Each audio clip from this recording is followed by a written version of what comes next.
there's an ebb and a flow to your finances. The more comfortable you are with how you interact with the world, with the value you give in the world, with the service or the product that you give the world, then you begin to realize your place in the world. And by realizing this, you participate in the abundance that is all around you at every moment and at every time. It is all yours. From the beginning, it was yours. Until the end, it will always be yours.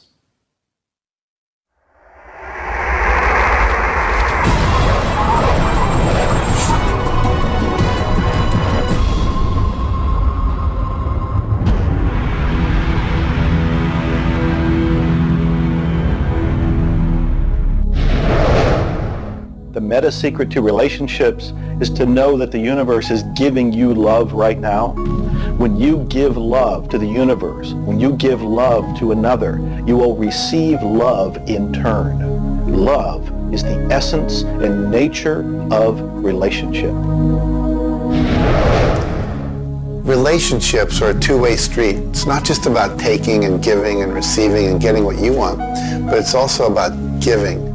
I like to say that each person should take 100% responsibility for the quality of the relationship. Because if you take 50-50, whenever it's not working, it's going to be their 50%. So if you take 100% and act as if everything in the relationship, you're creating it, and when it isn't exactly what you want it to be, say, how am I creating that? Take that curiosity and use it as a tool. And when you get the answer like, I'm not coming home on time, I'm not listening, I'm not doing this, then you have the opportunity to shift and do the thing that produces relationship. A friend of mine wrote a book called Making Relationships Work. And the idea is there is work in making the relationship work. So be willing to do the work. Give as much as you get. The more you give, the more will come back. To have a better relationship with anyone in your life, first you begin by having a relationship with yourself. Treat yourself the way you would your very dearest friend. Love yourself regardless of all the crazy shenanigans you pull. Believe me, I do this every day. So if you want a better relationship with someone else, love yourself. Relationships are part of what the universe is giving you as a gift. The first and most important relationship is the one with yourself. When you love yourself, you heal yourself. When you love yourself, you become a magnet that people want to hang around, and you begin to attract other people and new relationships. It's all based on love. It's all based on non-judgment. It's all based on total acceptance. The universe has a relationship with you right now, and the universe wants to give you more. Are you ready to accept it? The concept that I can't live without you is a tragic statement to me.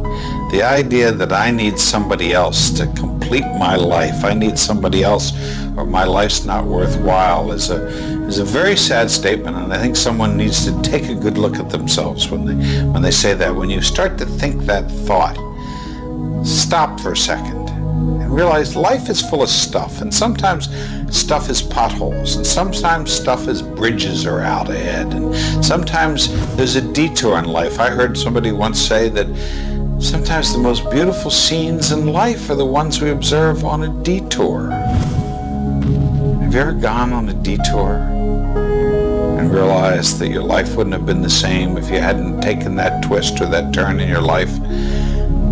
Next time stuff happens, take a look. Maybe there's something better right around the corner.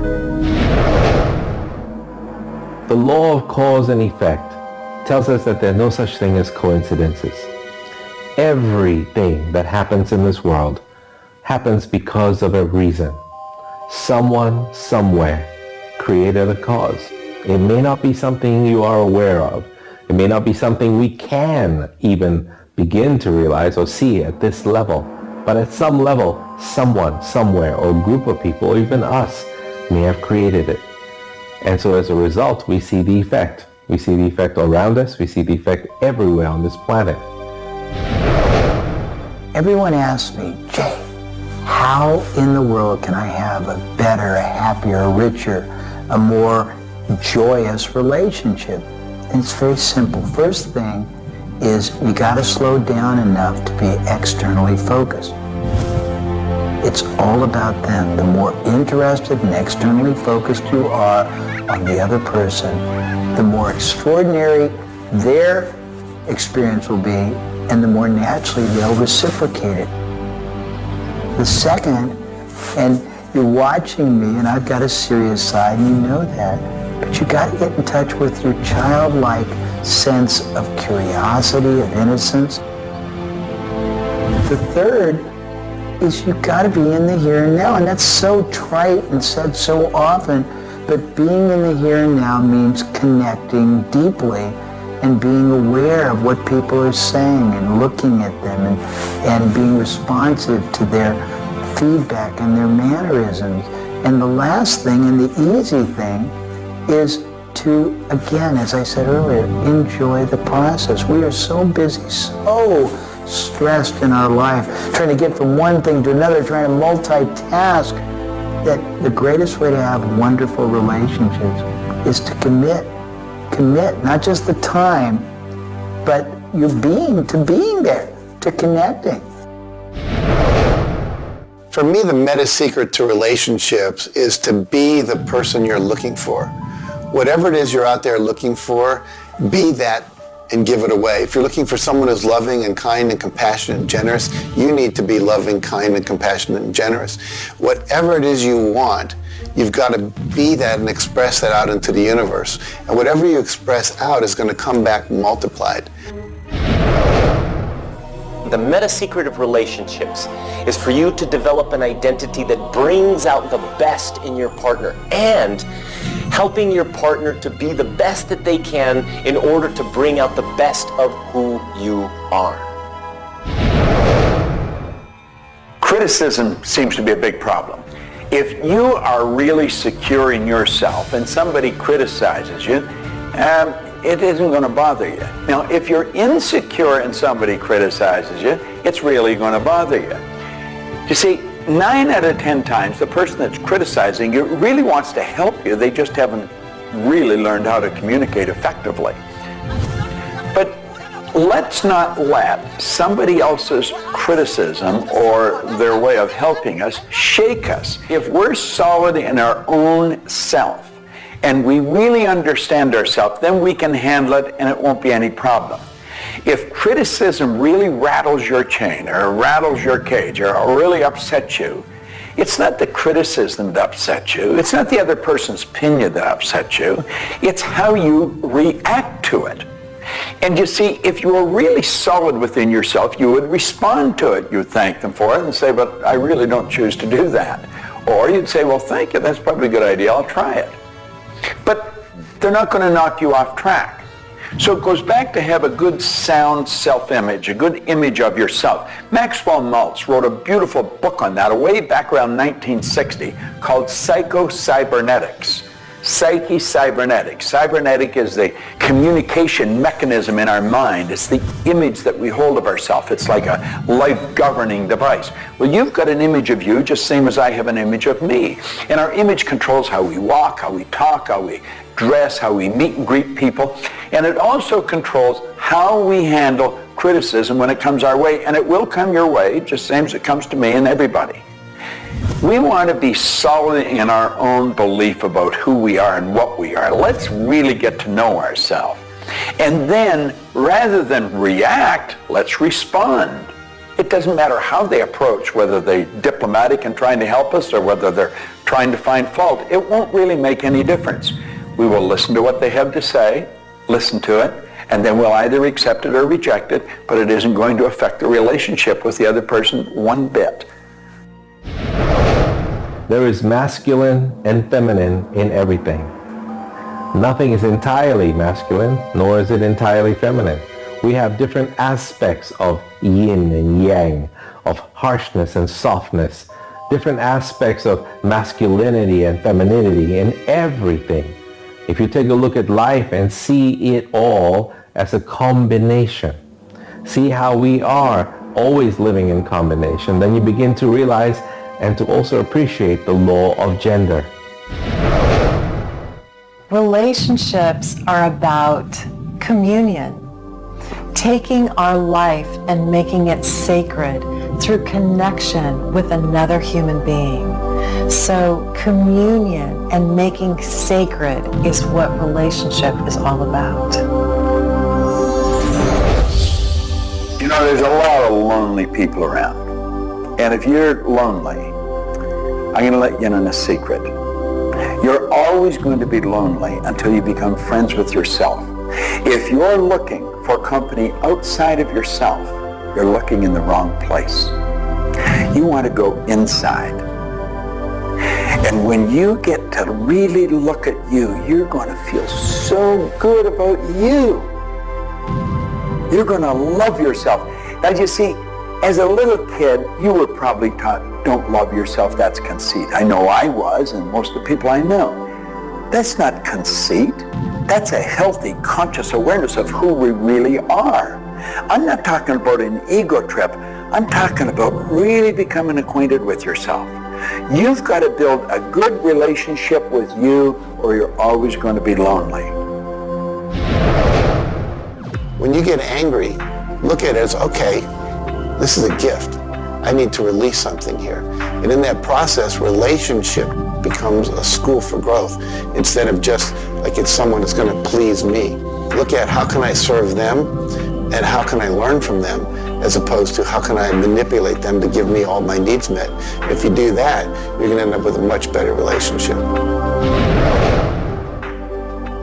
If you're in a relationship where you're not experiencing full love, the way to change it is not by changing the other person. It's by changing yourself. You look within yourself and you start to feel grateful for everything about you.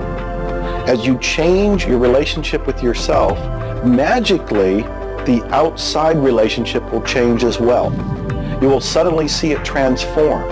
You will suddenly see that there's love in that relationship with that other person. But you don't change the other person. You change you. A lot of people spend valuable time in their life focusing on the past. I could probably spoil your week if I reviewed the first 26 years of my life. My life was a mess. And you know, at the end of 26 years, imagine living for 26 years and looking at yourself, you're unhappy, sick, and broke. I had a guy look at me and he told me I was one of the most miserable people he had ever met. And he was right. I was plain miserable. He said, you're always sick. I didn't have a terminal illness or anything, but I was always backache, headache, or something, and I was always broke. He said, why don't you change it? Well, as long as I kept focusing on what led me to this point, which was a bad trip, I was going to create more of the same. And he said, let it go. Forgive it. If you're looking for love and not finding it, it's no doubt because of a lack of forgiveness in some area of your life. This is true for all of us. You want to look in your life, look at your past, look at all of your relationships, and ask yourself, where have I not forgiven? Myself, my parents, my siblings, my neighbors, my relatives, my business partners, where have I not forgiven? When you go and forgive, you release the energy that allows the law of attraction to bring new love and new relationships into your life. How do you do this? You look and ask yourself, where have I not forgiven somebody? Somebody's going to come to mind. It could be you. The second thing you do is say, can I forgive them? Can I forgive myself? Whether you say yes or no, you move to the third part of this, and you start to wonder, what made that person act the way they did at that point? What made me act the way I did at that one point? And you start to go deep into understanding the psychology of behavior, and you realize we're all doing the best we can, yourself included. At that point, when you can forgive yourself and you can forgive these other people, whoever it might be, for whatever may have occurred, when you forgive them, You release all of the energy that's been stuck psychically within your own mind and your body and your soul. And when that releases into the universe now has an open pathway to return to you new love, new relationships, new blessings. It all begins with forgiveness, and you can do that right now. When we talk about love, we're talking about the greatest word in the world. Leadership is a great word, but no word compares with love, because without love, you're dead. There's life in love. There's forgiveness in love. There's really everything. There's thankfulness in love. Now, the problem is learning where do we start, because we find sometimes in families there's no love. In marriages there's no love. But we quit looking around and we start learning. It begins with me. And when we start learning, we're not too loving ourselves. And it begins with your learning. To me, you could say you're loving, but unfortunately, you love people you like. Love has to be unconditional, loving those you don't like. Now, in my case, when my wife married me, she said she loved me. I told her I loved her. But as soon as we got married, I would say, I love you. She said, well, why don't you act like it? I say, I do act like it. She says, you have a funny way of showing it. I say, well, I love you enough to die for you. She says, try living a little. And so I discovered, as loving as I was, I didn't fit her definition. The law of gender, the law of vibration, and the law of rhythm. All of these figure in relationships. You see, love is a dynamic. Any relationship is a dynamic. When you are actively relating, that's when it's alive. That's when it's fun. When you sit back and you start to look at the relationship, then it becomes static. It becomes a relationship to be assessed, to be looked at. But when you're relating to your partner or your spouse, amazing things happen. It's dynamic, it's moving, it's alive. And that's what all love is supposed to be, alive, and so much more fun. Changes happen all the time. We change. Human beings change. You change, I change, we all change. But if you can change together in the same direction, amazing miracles take place. Words, feelings, thoughts are all aligned. And all of a sudden, you can take on any problem and it's not an issue. That's what relationships are all about. That's what relating is all about. That's what love is all about.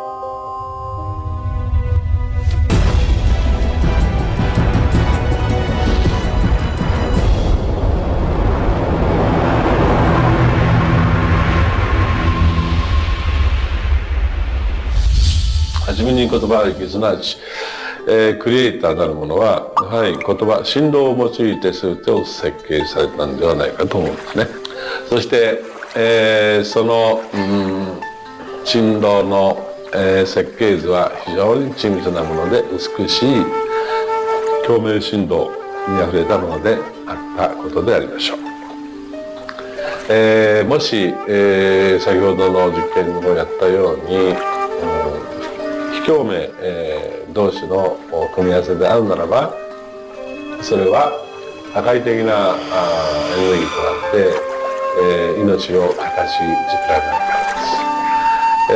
私たちの体は最終的にクリエイターの、いろいろな、試行錯誤によってだんだんこう単純なものから、微生物だとか海の中のものだとかそういうものから、小動物始まって複雑なものになっていって、最後の芸術作品として、クリエイターなものが作られた結果、私たちはあるというふうに思うんですね。